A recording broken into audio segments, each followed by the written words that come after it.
The following program is a supplement to the operator manual, which came with your mixer.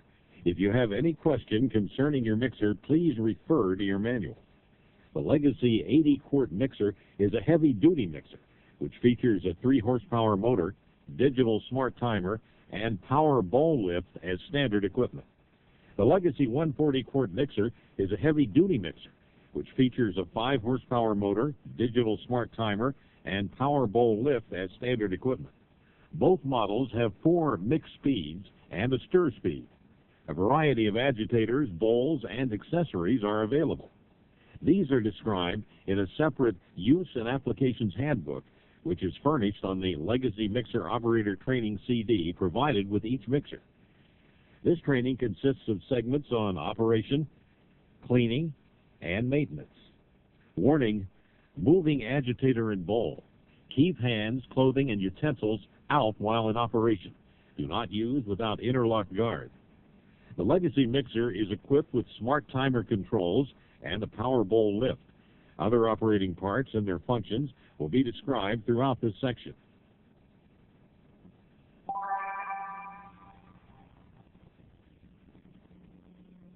The wire cage must be in position or the mixer will not operate. The bowl must stay in the lock position on the bowl support or the mixer will not operate. If the bowl support is not all the way up in the mix position, the mixer will not operate unless the start button is pressed and held. The mixer will then operate only in stir speed. Let's take a look at the standard controls. This button starts the mixer. This button stops the mixer. This is the speed selector. The mix speed selected is displayed here. This is the time selector. The mixing time is displayed here. The bowl switch raises and lowers the mixing bowl. The mixer has 4 speeds as well as a stir setting. Stir is used for incorporating ingredients at the start of each mixing process. Speed 1, low, is for heavy mixtures such as pizza dough, heavy batters, and potatoes. Speed 2, medium-low, is for mixing cake batters, mashing potatoes, and developing bread dough. Speed 3, medium-high, is for incorporating air into light batches as well as finishing whipped items. And Speed 4, high, is for maximum and accelerated air incorporation into light batches. For mixers equipped with the optional programmable recipe timer, there are 9 programmable recipes. Each recipe can have up to 6 steps with a maximum of 30 minutes allowed for each step. For more information, refer to your operator manual. Note: the bowl must be installed onto the bowl support before the agitator is installed. To install the bowl, first fully lower the bowl support. Position the bowl so that the alignment pins on the left side of the bowl support fit in the bowl. Now swing the bowl into the lock position on the bowl support. To install an agitator, the bowl must be on the bowl support and fully lowered. Open the wire cage. Place the agitator inside the bowl and line up the horizontal slot on the agitator with the agitator shaft pins. Slide the agitator up the agitator shaft until it stops and latches. To remove the agitator, open the wire cage and lower the bowl by pressing and holding the down arrow on the bowl switch. Hold the agitator and pull the plunger of the agitator out and slide the agitator down off the agitator shaft. To remove the bowl after mixing, lower the bowl by pressing and holding the down arrow on the bowl switch. Unlock the bowl and swing it out slightly from the lock position. Open the wire cage and remove the agitator as just shown. To raise the bowl must be in the lock position. Push and hold the up arrow on the bowl switch. To lower the bowl, push and hold the down arrow on the bowl switch. Caution: before lowering the bowl onto a bowl truck, always unlock the bowl and swing the bowl out slightly. To raise the bowl while the agitator is mixing a product when required by recipe or when you're using the bowl scraper attachment, close the wire cage. Then select the mixing speed on the speed dial. Select a countdown time or hold for continuous count-up mixing. While pressing and holding the up arrow on the bowl switch, press and hold the start button. Remember, the mixer only runs in stir speed while the bowl is rising. When the bowl reaches the mix position, release the start button. The mixer will automatically change to the selected mixing speed. Note, mixing speed and time can be adjusted at any time during the mixing operations without stopping the mixer. To prepare for mixing, first open the wire cage. Place the mixing bowl on the bowl support. Pour the ingredients into the bowl and swing the bowl back into the lock position. Place the agitator inside the bowl and then attach it to the agitator shaft.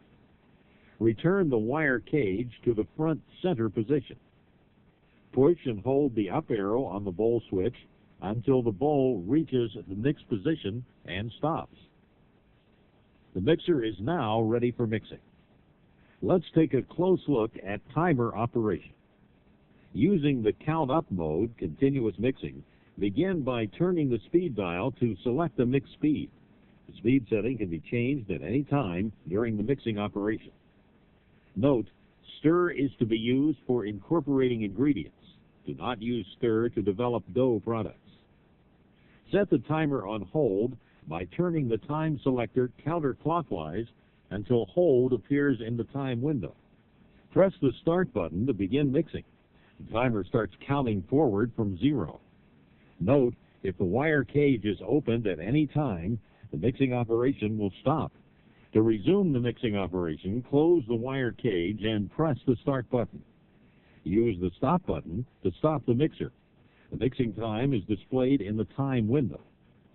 Press the start button to resume mixing if needed. Note, when the timer reaches 50 minutes, it will roll over to 0001 and continue counting until the stop button is pressed.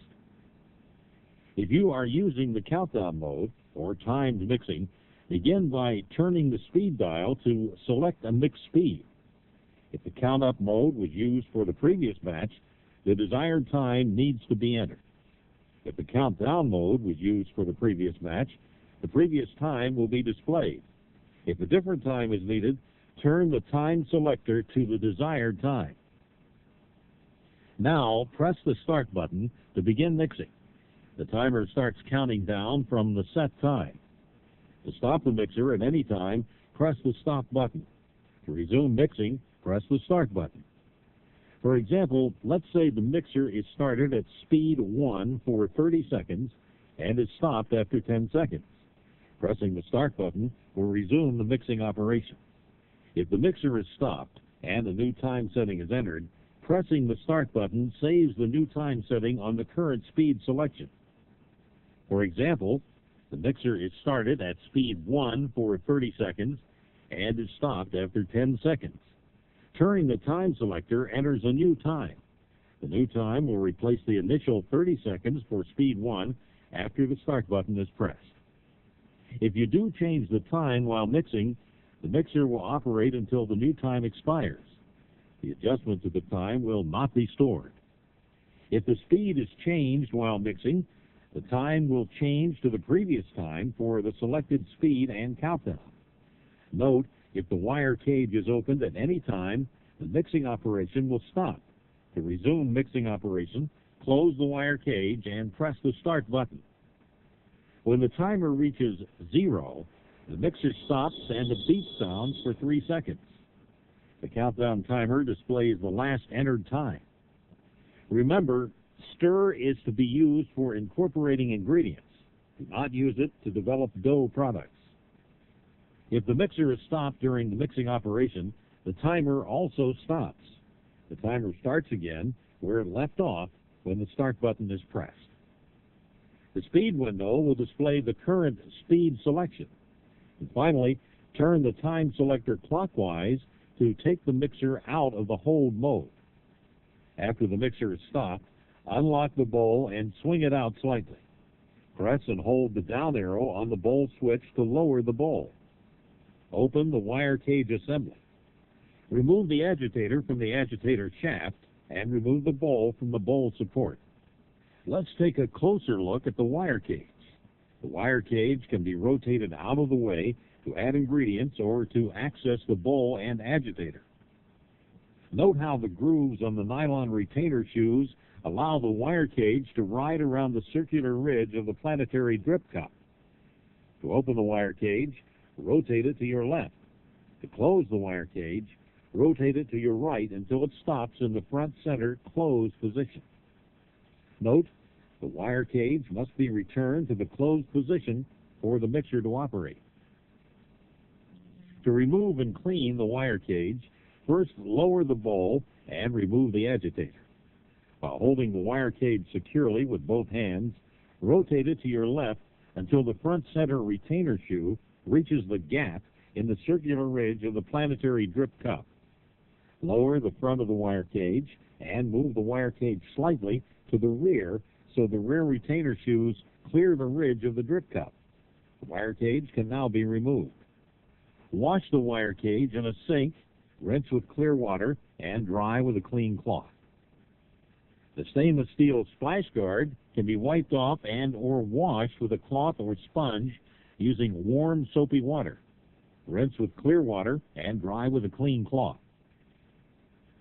To reinstall the wire cage, position the ring of the wire cage so the front center retainer shoe is positioned below the gap in the circular ridge of the planetary drip cup.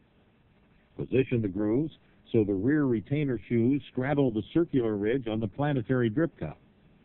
Lift the front of the wire cage so the front center retainer shoe passes up through the gap in the circular ridge on the planetary drip cup. Rotate the wire cage to your right until all three retainer shoes straddle the ridge on the drip cup. Continue rotating the wire cage so the opening is to the front of the mixer to install the agitators, or until it stops at the front center position.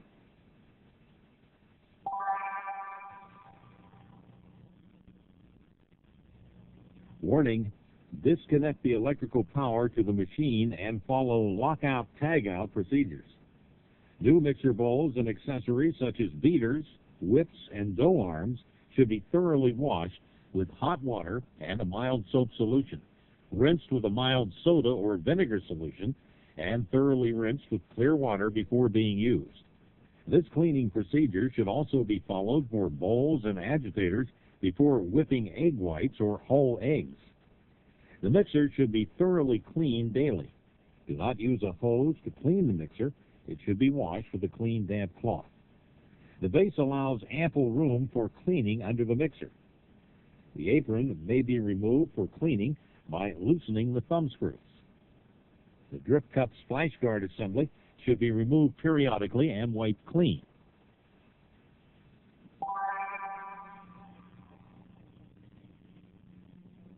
Warning, disconnect the electrical power to the machine and follow lockout-tagout procedures. The slideway should be lubricated approximately twice a year. To reach these areas, fully lower the bowl support and remove the apron, which is secured by thumb screws. Wipe a thin coat of Blooper Plate 630 AA on the bowl pan area of the bowl supports and on each slideway. Install the apron. Occasionally, the planetary seal may become dry and begin to squeak. To correct this, work a little mineral oil under the lip of the seal.